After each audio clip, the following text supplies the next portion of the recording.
MetLifeSports.com's original multimedia series talking all things North Jersey football. This is Season 2, Episode 12. We are deep into it here. I am Corey Doviak, being joined by my illustrious crew of North Jersey football experts, starting with our guy, Jimmy Avitable. Jimmy, what's going on? How you doing, Corey? I'm doing well. It's football mode here, and we also have our NorthJerseySports.com football insider, Richie Ballgame Barton. Richie B, how you doing, bro? Hanging in there, loving life. I just get a kick out of it when you pretend to be all chipper, because you're usually a cranky guy when you're not on the air. Not when I'm talking football. All right. And the other member of our panel from the previously undisclosed location, but now it's getting to be a regular habit for him, from the parking lot at the Thomas Jefferson Middle School in Teaneck, New Jersey, Brandon Gregory. What's up, Brand? How you doing, buddy? This is where I go Tuesday nights for my daughter to do her thing. What's she doing tonight? She learning the crossover dribble?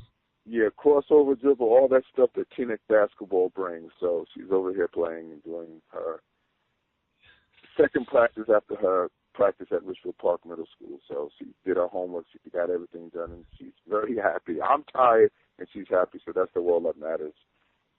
Yes, and Richie B, look at that. Everybody hitching their wagon. Shanae Clark got the Teaneck girls basketball program rolling. Yeah, exactly. Shanae Clark, one of the front runners for Best Dressed Coach of the Year in and year out.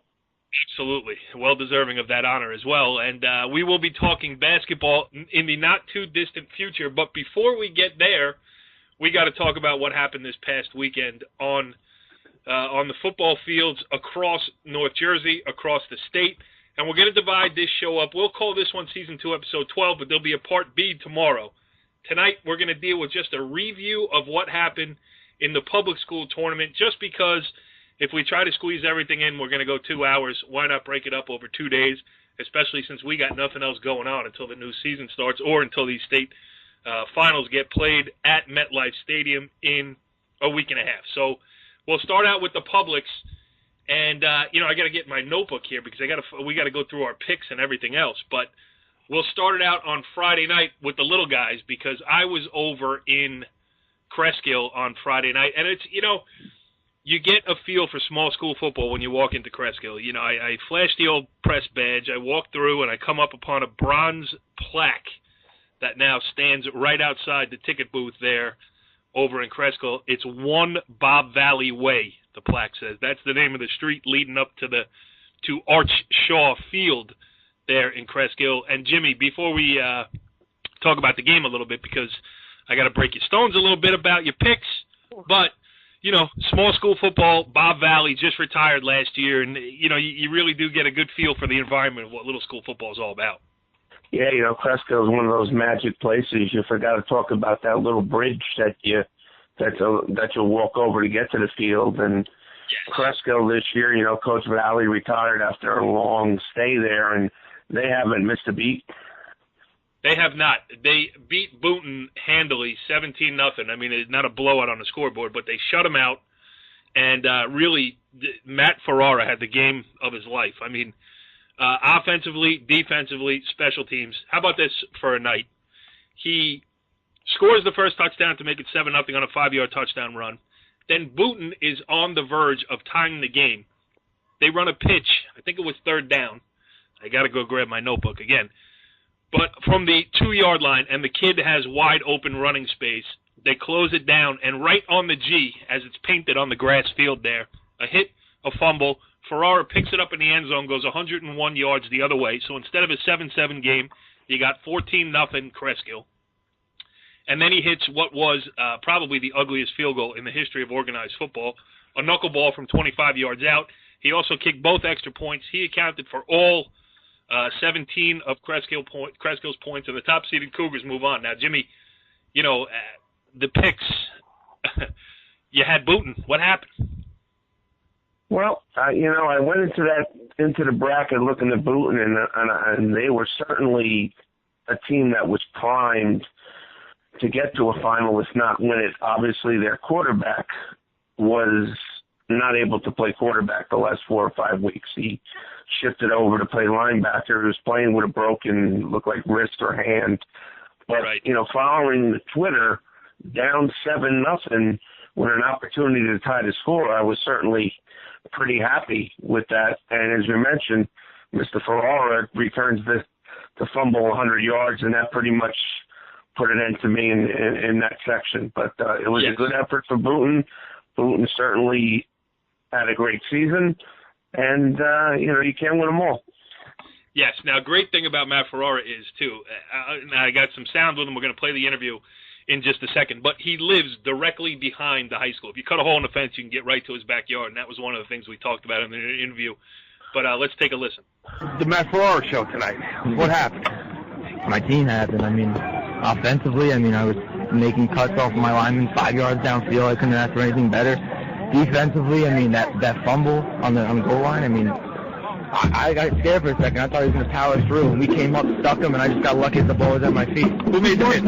James was finished, number 13. Mighty Mike. Little guy, he can play football, though. I just said that. Well, what are you thinking there when you see the ball laying on the ground and you pick it up and you see a lot of green in front of you? A football, I picked it up, first instinct started running, and I looked to my left, I had one guy to beat, and I just turned it on. That was it. How were you able to dominate them on the last scrimmage, both sides of the ball? Oh, up front, our guys did awesome tonight. We're not the biggest guys up front, but we're pretty strong, and we don't give up. We fought, and they manhandled their line defensively. Our D line stepped up huge. It was a great all-around win from everyone. Everybody played awesome.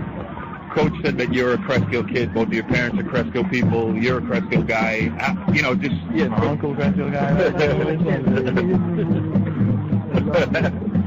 We live right there, so that's the backyard right there. All life. Yeah, so that's what I was going to say. Up today, man. You feel lights over there right there? Yeah. My backyard comes all the way down. My whole family's from here, and I come out here every night daydream. I've been to this moment since I was a little boy, and it happened. I'm grateful, that's for sure. I'm thankful. That's great stuff. Hey, congratulations. Come on. Yeah, the little interruption in that interview was his uncle walking over and planting a big kiss on his cheek. Richie B, that's good stuff, huh? Yeah, growing up in any town, you go to football games when you're little, but I would imagine you go to all of them when the field's right next to your house. And, yes. To see all that growing up, to see the success and to be a part of it, just from lineage. Your family goes to the games, your family has played in the games, and then all of a sudden you're a part of it, and now you're a focal point on a team that's on their way to a section final. It's got to be a pretty special feeling. Absolutely. And, Cresskill is one of those small towns that has maintained the same identity. Bob Valley's long run there, so everybody who came through the program played for him, including Kevin Quinn, the head coach. He played for him. He was an assistant under Bob Valley, and now he is the head coach. And let's hear what he had to say after the game. A state tournament win is great anytime, but to do it in this fashion has got to be pretty satisfying. It's, this is the first shutout we've had all year. And if you would have told me, we're going to have our first shutout in the semifinal against a good Boonton team, I think that's a credit to how hard, our staff has worked this week, and to how hard our kids have worked. I can't ask, we had bumps and bruises. We had another game, we had to put our backup quarterback in the fourth quarter, and he doesn't disappoint. You won time of possession by 1,000,000 minutes. You won the turnover battle. Controlled the line of scrimmage. Going forward, if it is Verona there, you're going to have to do all that again. Verona back there, we're going to do the same thing again. We're going to play a good team. Like I said to guys, we don't know who yet, we don't know where yet. But, to us right now, we're not thinking about too far ahead right now. I want these guys to enjoy what they've earned. I've asked them all year just to work hard, and I work with it so you can earn something. Right? No one gave it to us. No one even gave us a chance even to be here. Everyone doubted us. Everyone picked against us, and we came out and we fought for 4 quarters to earn it. On the football show on NorthJerseySports.com, the 2 guys picked Verona, 1 picked Boonton, I picked Cresskill. Just because I'm a homer. We're tuning in then now. Yeah, all right. So, just talk about Ferrara. 100-yard, 5-yard touchdown, 100-yard fumble recovery, and the ugliest field goal in the history of organized football. Well, like I said, we're not pretty. We're not a glory team. We're not Oregon. We're going to woo and wow people. It's just we do what we do, and we just play hard. Yeah. That's the formula. That's the only way. That's the way I was raised. My parents raised me just work your butt off every time. Something's good going to happen if you do it.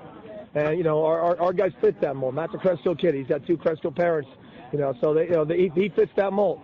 He just knows if we just work hard every play, something good's going to happen of it. And Jimmy made a great stop on the goal line. Officially, they were inches from being in. Yeah. They were on the G. It was going to be, it would have been a stop, but they were inches from being in. Just Matt picked it up and just, he found a gear. He found a gear. I've never seen him running, but he found a gear, So. How about for you personally? If you get a chance to say this is pretty cool. It's awesome, and this is not about me. I'm the last guy to probably get credit. I mean, there's 40 kids over there who've worked their butts off, and it's I'm so happy. I'm so happy just to be a part of them. And they make it so easy to come to practice every day. They make it so easy to stay late and watch film and game plan because they're such outstanding kids.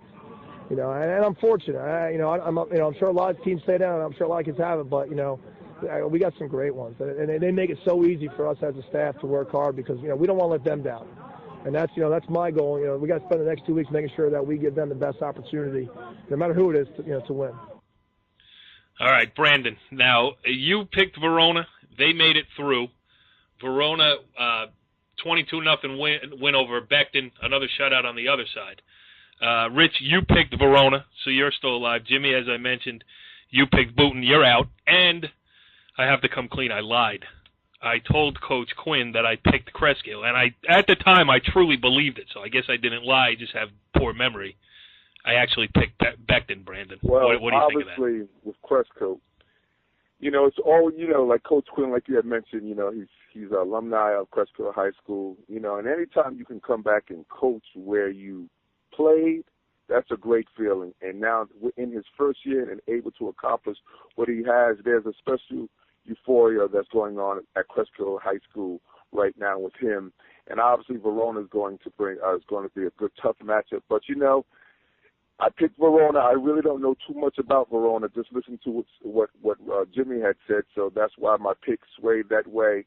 And but I wouldn't be surprised if Prescott wins the game. So I would like to see a Bergen County team win, but you don't pick with your heart. You pick what you think is right, and that's why I picked Verona. So if a Bergen County team does win, that's a great thing. But if Verona wins, I just want to pick. So I'm happy for Prescott where they're at right now. Yeah, and you let me off the hook for lying to the head coach directly? No. Well, thank you, buddy. I'm glad we've grown close over these last 2 years. Yeah. All right, let's move on now because one of the most interesting brackets, and one that Jimmy has been following closely because of his work with WCTV, has been Westwood's run. The defending champions laid it on Lenape Valley, 48-6, and it sets up. For my money, it's the game that I most want to see in the state finals. Granted, I have a press pass, so I don't have any money on the line. But if I had to pay to gain entrance to MetLife Stadium on Saturday, December 6th at 10 a.m., I would gladly fork over the money. Waldwick stayed perfect. They did their business, 21-7 over a good Pequannock team that a lot of people thought were going to pull that upset. Let's start on the Westwood side with Jimmy. They just keep on keeping on. They just continue to amaze you. They've now won, I believe, 17 in a row since that tough loss to Mawa, that controversial loss. They lose the All-State quarterback, Carmelani. They go with a two-headed quarterback with Saunders and Hopkins. Everybody's wondering, well, all they've done this year is throw for 25 touchdowns combined and 3 interceptions. Brandon Gallagher, their outstanding tailback, has been limited on offense all year with a hamstring issue. He seems to be healthy now. He runs for 225 yards and 3 touchdowns. So right now, offensively, they are back to where they were last year, and their defense seems to be getting better and better. They jumped out 27-0 at half. Nolan Borgeson, 4 touchdowns. He went over 4,000 yards receiving. So right now, Westwood's going to be a handful for Waldwick Middle Park. Absolutely. And listen, they're going to throw the ball to Borgeson. You can't stop them. Their offensive line totally dominated Lenape Valley the other night. They went for over 500 yards of offense in pretty much 3 quarters of action. And they're just, Coach Vito said it, when we're running the football like this and we're playing defense like this, we're going to be very tough to beat. Yeah, absolutely. All right, let's go to the other side of the bracket where Waldwick, who is actually the top seed, not that it matters now, it's a neutral site at MetLife Stadium, and a team that you've seen a couple times, Richie B. Waldwick 21-7 over Pequannock. Are you surprised by that? No. I mean, I figured it would be that type of game. Waldwick is a tougher team defensively than they get credit for because they're not big. They're not big, but they are a very, very good tackling team. I mean, they know how to wrap up. They know how to get to the ball carrier. They have a good secondary. They're just a solid overall team. But the key is for them is, whenever I've seen them, whenever I've heard, they always win the turnover battle. And against a team like Westwood that is so high-powered and so big and cohesive up front, they're going to have to win the turnover battle if they want to win that game because, as I said in the previous podcast, Waldwick really hasn't had to throw a lot. And Ryan Moore, when he has had to throw, it hasn't really been in too many pressure situations. What happens if Waldwick gets down a score or is down late? And now they have to sling the ball a little bit to gain some momentum. That's going to be interesting. But kudos to Waldwick Midland Park. Great win. To hold a team like Pequannock that has been scoring points in bunches all year to 7 points is a pretty impressive feat. Yes, and, you mentioned the turnover battle, obviously going to be important. Also, Waldwick, with all of the running backs that they have and the offensive line, they can shorten the game a little bit, and you want to keep the ball out of Westwood's offense's hands as much as possible. One of the guys who does a lot of the ball carrying is Nick Dragonetti, and our very own Brian Carr, kind enough to send in this interview after that game. Brian Carr here with Nick Dragonetti from Waldwick after a 21-7 victory over Pequannock. Nick, how was the game? Tell us. It was a tough game. They were a good team. It was 7-0 at halftime. We knew we were a good second-half team. We have a lot of conditioning. That kicked in. We took over. Good. How was the defense? Pretty solid today? Yeah, we let up a few big plays, but our coaches told us relax. That's going to happen, and we stood tall. Yeah, you only gave up the last score at the end there, 2 minutes to go. It was kind of late. You're up 21 points. Yeah. Looking forward to 2 weeks from tonight. For 2 weeks, you'll play Westwood team. Yeah. Looking forward to that one? Yeah. They got our number last year. We're going to work hard, study a lot of film, work hard in practice the next 2 weeks, and hopefully we'll get a different outcome this year. Yeah, it should be 2 good teams, both undefeated here. Yeah. Yeah. Yeah, we know they're a great team. We're not going to take them lightly, definitely. I mean, they're 11-0, so we're going to do everything we can to win that game. Who else was good tonight for you guys? Give us some stars of the game. What do you think? Our line was great. Our left guard went down last week. He hurt his collarbone. And one of our fullbacks stepped in and played guard this week, Joe Lamont, and he did an outstanding job. All of our running backs, you can't key on one guy. I mean, everyone was great tonight. Good. All right. Thanks, Nick. Good luck. The great Brian Carr interview. How was the weather? What do you think? Gets right to the point. But, right.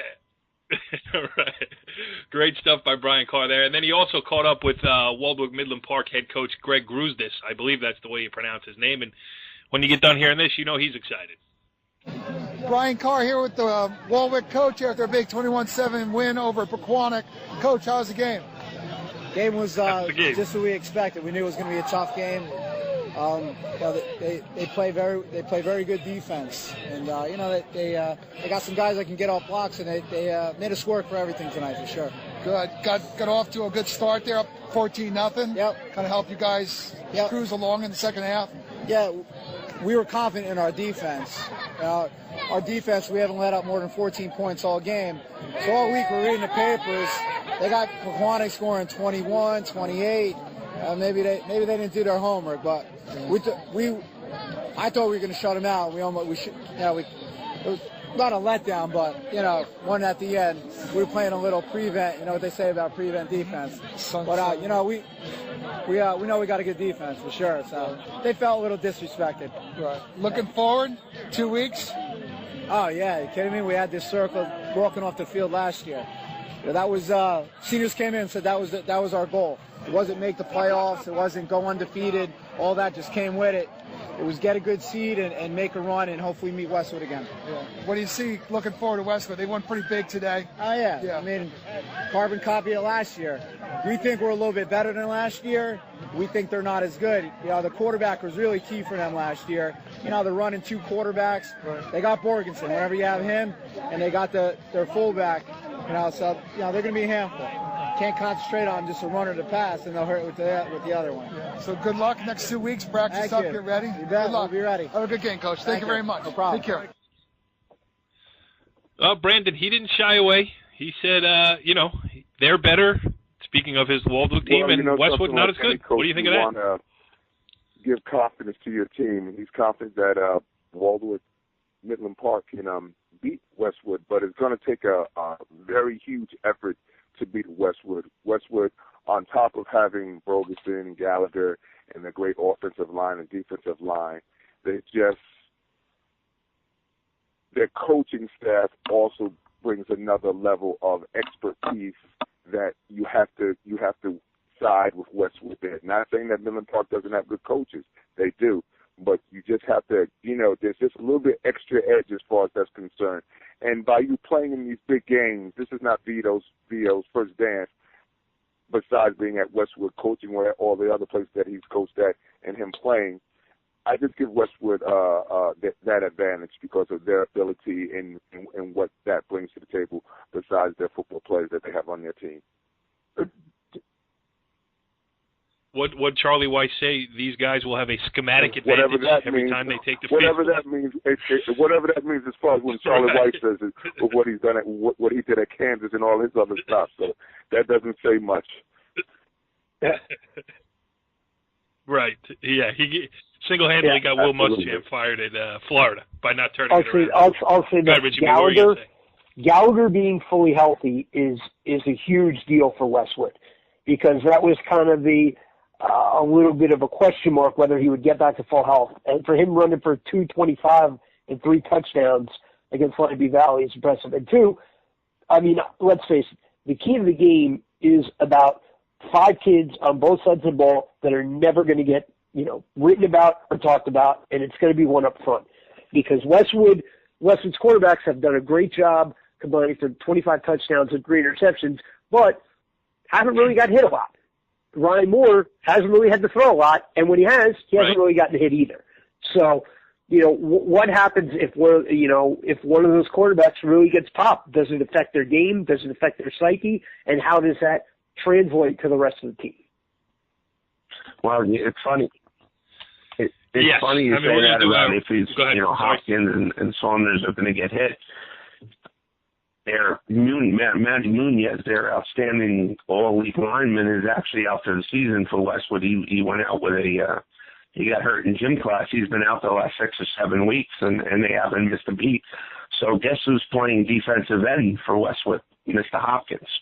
So, it's a rarity where you get a quarterback that's also playing defensive end. So, he's a pretty tough kid. But I think ultimately what it comes down to is I think Westwood's schedule has gotten them prepared. You look at Mawa, Richfield Park, Riverdale, and Ramsey. Those 4 right there are as competitive as any team you can find in anybody's schedule as far as small school public football. And I think Westwood has been through the wars this year. I think the comeback win against Riverdale in 2-point conversion has really toughened this team up. Not to say that Waldwick isn't a very good team, but the saying, be careful what you wish for, you might get it. And I think Waldwick calling out Westwood. Yeah. Okay. I don't know if you would want to do that right now. I think you're just getting them a little bit more pumped up for the game.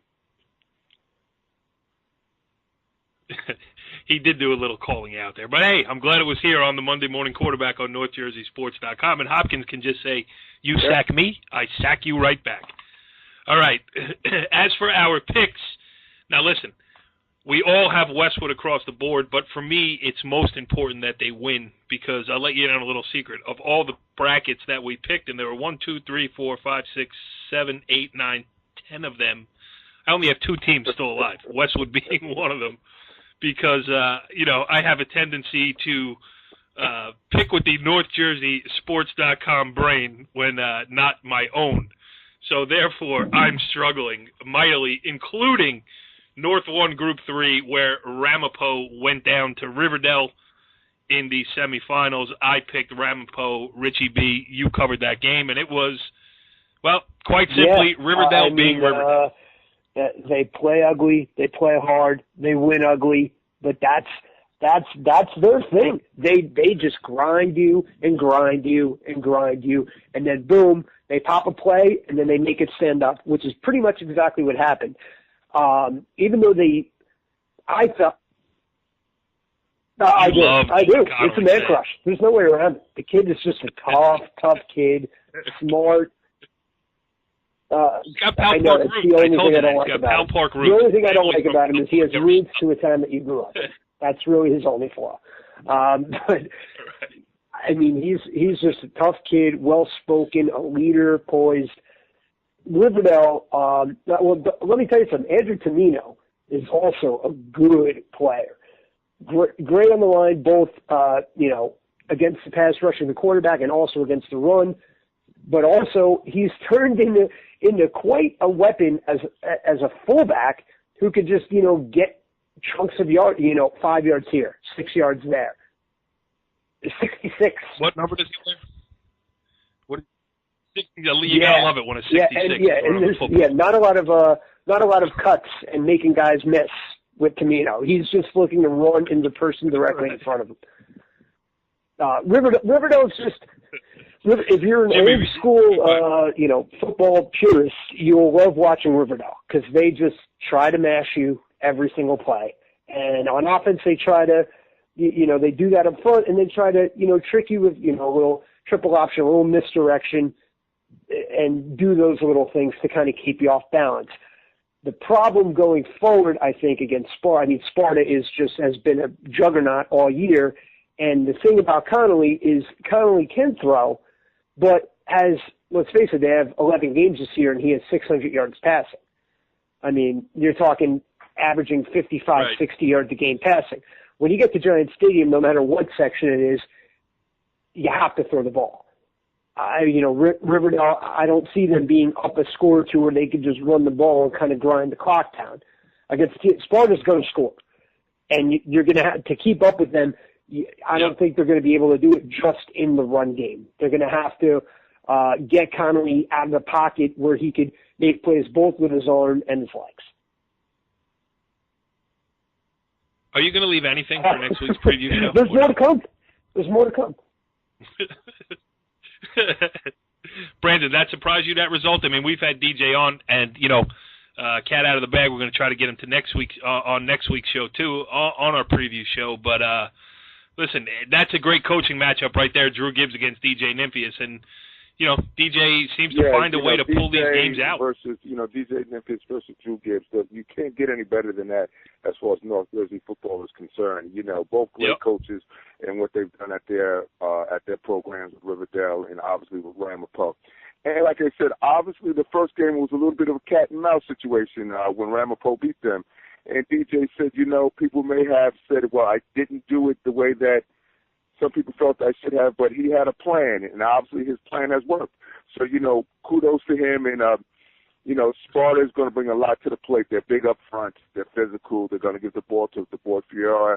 And I wouldn't be surprised this game, like when he played against Inglewood last year, if you see the Sparta coach give him the ball 40 to 45 times. This is his last high school game, and they may bang him like that. And I think they've been saving that game, that performance for the Riverdale Sparta matchup. So don't be surprised if you see him get the ball that many times in 2 weeks. Yes. Jimmy, it's funny you mentioned Riverdale going to a final with Sparta. We went out to Sparta for week 1 to watch Sparta and Roxbury, and sure enough, in pregame, who was along the fence in the end zone? Coach Nymphius, as if he knew it was going to happen. And sure enough, it's a rematch of last year, and we all know Sparta was dominated them. Lucas Faria, very much like Brandon Gallagher at Westwood, had a hamstring injury most of the season. He seems to be healthy again. And I think the difference with Sparta this year is they really can throw the football, which really adds to that offense for them. But as always, Riverdale will be prepared. No question about it. Yep. Yeah, and injuries, part of the game. I'm sure they would have liked to have Faria all year long, but when they didn't have him, they had to find other ways. Now you can mix Faria back in, and you can do the other stuff plus add Faria in, and I think it makes him a little bit more dangerous. But I am past the point of counting out DJ Nymphius. And, Richie B, you mentioned earlier they've had trouble throwing the ball, but when we had them on early in the year after that Barnegat win, I mean, they threw the ball to win that game. They had to do it, and they did it. So, and Barnegat, from what I understand, was a pretty good team. All right, North 1, Group 4, Brandon Gregory on the scene for Pascack Valley against Old Tappan. Now, just a hint, Brandon, you and I, again, we pled blue and Vegas gold in our picks, both picking Old Tappan. Yes, I shouldn't have listened to you. We were very wrong. You forced me to pick that game. You forced me to pick Old Well, you coached the track team. You wear the uniform. But overall, Jimmy and I went to that game, and Pat and Brian was also there. And that game, after Craig Nielsen didn't do anything different from the first game, and leading up into this playoff game. He gave the boy, Jorge Cortez, the ball 47 times for 279 yards. So he saw a weakness in Old Tappan, and that's the thing that Old Tappan didn't do well this year. They didn't tackle well, and their point of attack play by Pascack Valley, he took full advantage of that. He did not change anything. He ran a couple plays, isolations, counters, and power football. He threw the ball 3 times. That's what he did. He said, "You're going to have to beat me." And obviously, Old Tappan was not up to the task, Corey. Absolutely. And Jorge Cortez, you caught up with after the game. Here's your interview with him. This is Brandon Gregory from NorthJerseySports.com. After Pascack Valley's 37-14 win over Old Tappan with Jorge Cortez. Jorge, you carried the ball over 20 times tonight. I know you had to carry the burden because of Rocco Suarez being hurt. How do you feel? I feel great. For us and fullbacks, we're ready. This is the second time that you've beaten Old Tappan this year. This is our crosstown rivalry. How do you feel after this game in comparison to the first game? We feel great. The first game, no one knew who was going to win. There was no projections. We saw the paper. I read in the paper that Old Tappan was going to win 28-21. I told the team that just fired them up. We love being the underdogs, man. We love it. You go into the state finals again. This is your second year in a row. You played a lot last year. What do you think you're going to have to do for the next 2 weeks to be prepared for either Paramus or Roxbury? We talk about we have to have a good week of practice. Even one day of bad practice, we're not going anywhere. We have to be focused. And we also talk about discipline. We can't go off sides or anything. No cheap shots. We talk about this is it. We can't, no ejections, nothing. No trash talk. And we talk with our pads. Last question. You've been part of some great teams here. You have a great coaching staff led by Coach Craig Nielsen. How much of a part have they been able to bring out the best to make you the football player that you are? I mean, Coach Nielsen talks about how he prepares for any kind of defense. It could be a 3-4, 5-2, 4-3, anything. We've got Coach Cleary who sends game plans out on the daily. He goes on huddle. He'll make the arrows and everything, pointing to who gets what. We have defensive meetings during lunch. Our coaches prepare us as well as they can, and they do a great job. Thank you very much for coming with this time, Jorge. Great day. Jimmy, we talk with our fans. It was, as a former offensive line coach, it was an exciting thing to see. Coach Nielsen said, "Hey, I'm going to put it on the back of my offensive line," and they certainly delivered. Old Tappan had closed within a touchdown in the third quarter, and Pascack Valley put on an 11-minute drive, which was just awesome to see. Not a lot of big runs, but a lot of 4s and 5s, moving the chains, and you could see Old Tappan defense just wilting away. They kicked the field goal. They didn't score a touchdown, but that field goal was enough to take them into that game, and then they dominated the fourth quarter. Yeah. And we've talked so much this year about, not only this year on this show, but on every show every year, about coaching continuity. And now when you look at who's left going to play in Giant Stadium, here's a Craig Nielsen. On the other side of the bracket, Paramus. And again, Roxbury, great team, probably the favorite. They're playing at home. Paramus has to go out there. Looking to make it back to the Meadowlands after a disappointing loss to Pascack Valley last year, and all that happens with Dan Sabella and his guys, Brandon, is they find a way to get it done. And now it's PV with Nielsen and Paramus with Sabella. Yeah, that's going to be another and we should have game. seen this You know, coming all that's my game that I would like to see most over this in 2 weeks. I want to see that game because the thing that I have respect for both coaches because the way that they coach and what football means to them. But I really have a high level respect for Dan because Dan said after that game last year, he said Craig Nielsen beat my team and he beat me as a coach. So I have a lot of respect for him saying that he got beat and he's going to prepare for everything that he thinks that Paramus is going to bring. That Pascack Valley is going to bring. Last year, Pascack Valley surprised them in the second half with the jet sweeps, and he wasn't prepared for that. But I don't see that happen again. I can see maybe if Craig Nielsen does anything a little bit differently, I can see him maybe doing a little bit of oh my God, what am I trying to say? A little bit. Oh my God, what am I trying to say? No. Maybe there might be a straight ahead running. It's going to be a lot of that, but oh God, I have a brain freeze right now. I'll get back to you on that thought. I have a brain Brandon, close the window. Now, so it's cold out there. I'll get back to you on that thought. I know exactly what I want to say. That's the tip of my tongue, but I can't say it right now. It happens every once in a while. Save it for the preview. Yes. Yeah. Yeah, right. We are going to do a preview show next week for sure. So maybe by then, maybe you take a couple notes. I we'll would be get surprised if he Jorge Cortez back there in the Wildcat. Don't be surprised. Do not be surprised. Don't be there surprised. You go. All right. So that's that. That's North 1 Group 4. And now, again, let's just go over our picks here. Richie B, you picked Roxbury. There's your first error. As I mentioned, Brandon and I took Old Tappan, and Jimmy stayed true and stuck with Paramus, so he is the only one with a finalist in that section as we move on to North 1 Group 5.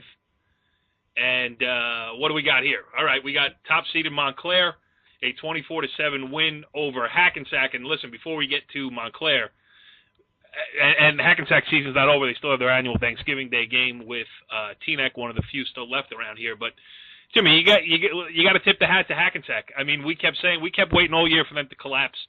They didn't. They played a very good Montclair without team. question, when you talk about building the program, it's all about steps. And the step they're at now at Hackensack is they win the games they're supposed to win. You look at their schedule this year against inferior competition where they might have got tripped up the last couple of years. They're starting to win those games and win those games big.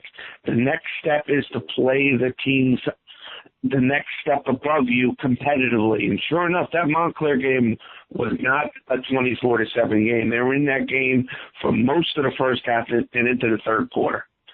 The big surprise, well, not really a big surprise, was the fact that Union City did not get it done. Yeah, I was going to set you up, Jimmy. I was going to say, and now the moment you have been waiting for all season long, well, Union City did not win a big game. You certainly don't root against kids, and they had, there's some talented football players there. The coaching staff does a great job at Union City, but it just seems that in big games the last couple of years, everybody expected them to step up, and they fell short. I'm sure Coach Valdez will reevaluate what he thinks maybe is going wrong, and there'll be a better program for it down the line. Yes, and that is the nightcap on Saturday, December 6th at MetLife Stadium with a 7 p.m. start. And Richie B, what are the chances I am still hanging around for the PCT Montclair game?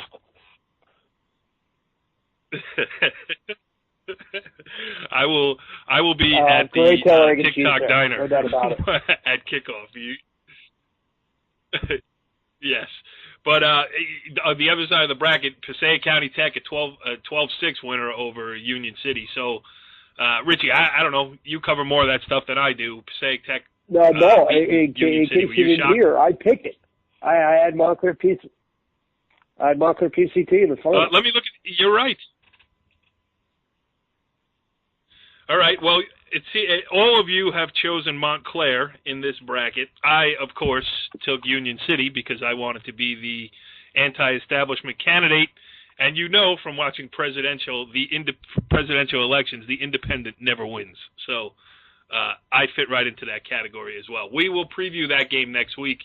No reason to spend more time on it now. And the only other public school bracket of interest for us, at least, in the NorthJerseySports.com coverage area. Richie B., you made the long trip up to Mountain Lakes on Friday night, and you saw Richfield Park season come to an end. Of course, I picked Richfield Park, the only local team in the bracket. Didn't turn out that well for me. You picked Madison, which was a surprise loser to Lincoln. So you got Lincoln, Mountain Lakes, and all kidding aside, Richie B., I think you're looking forward to covering that final on Sunday, the 10 a.m. start at MetLife Stadium. It was the Mountain Lakes game against Richfield Park was a weird game because, I mean, it was 34-0, so it was pretty much over at halftime. But it was one of those games where a couple plays here and there, and it could have been a much closer game. But the problem was Richfield Park was pretty much out of it from the start. I mean, Tommy Visaggio being out for the game after getting ejected the week before, I mean, I think that hurt them mentally. And then Mountain Lakes, they had a 3rd and 1. Richfield Park gets the ball to start the game. 3rd and 1, get stuffed. And then Mountain Lakes' first play, they go 57 yards on a jet sweep, and the kid was untouched. And I think that just mentally, really bogged them down for about a quarter. So by the time they recovered, it's already 21-0, and now you're in trouble. And now you're in Mountain Lakes, and it's freezing. Sure. You don't know where you are. I mean, even Richfield Park softball coach, Mook Iannicone, I mean, the guy was wearing pants. I mean, that guy wears shorts freaking 11 months of the year. I was attached to my hot chocolate. I couldn't move to take a picture. But hey, Jimmy, were you one of those shorts wearing coaches? Johnson, category, short pants truck, but as a matter of fact, I look at it now and I wonder how crazy they are. But if that's what gets them ready for the game, that's good for them. Yeah, I will say 2 things. One, my former roommate in college, a kid, Chris Del Priore, a former star at Roxbury, used to coach at West Mars, and the coldest game I ever covered, literally the wind chill was below 0. And I look out there, and he's wearing sunglasses and shorts and a T-shirt, and it's like a polo shirt, and it's a night game. The whole thing is bizarre. But that's one. 2, the other side of the bracket, I'm not. Yeah, go ahead. I just want to say, Lincoln getting through here, it is great to see a Jersey City public play its way into a state final here, and this is no ordinary Jersey City public. Lincoln seems to be doing it year after year. Coach Robert Hampton, Lincoln has been a tough team year after year, but it seems whenever they get to the section semifinals, they just couldn't get over that hump. To go into Madison, which is a pretty good team with a good quarterback, not only to win that game, I'm not shocked that they won that game. I'm shocked that they won that game 36-6. I mean, I'm sure in Mountain Lakes that opened a few eyebrows because Mountain Lakes beat Madison this year 24-15 on what was 24-15. I mean, it was a really close game the whole way, and Mountain Lakes had to pop a couple big plays to get those scores. So for Lincoln to come in and just bomb Madison, I'm sure that definitely grabbed their attention. Absolutely. And in that bracket, like I said, Brandon, you got Mountain Lakes. Jimmy, you have Mountain Lakes. Richie and I are closed out. All right, so the best decision I made, obviously not my picks because I have 1 public school remaining. Yay, go Westwood. But the best decision I made was breaking this show up into 2 because we've now hit the 45-minute mark on our public state semifinal review show. We will get back at it tomorrow night here. We'll review what happened on the parochial side. We have some more interviews to play for you there. We got some other stuff. We'll have some other panelists on here, guys who were down in Jersey City to see the Bergen Catholic St. Peter's Prep game. So all that stuff coming up on the Monday Morning Quarterback. But for now, that's it for tonight. Follow the leader.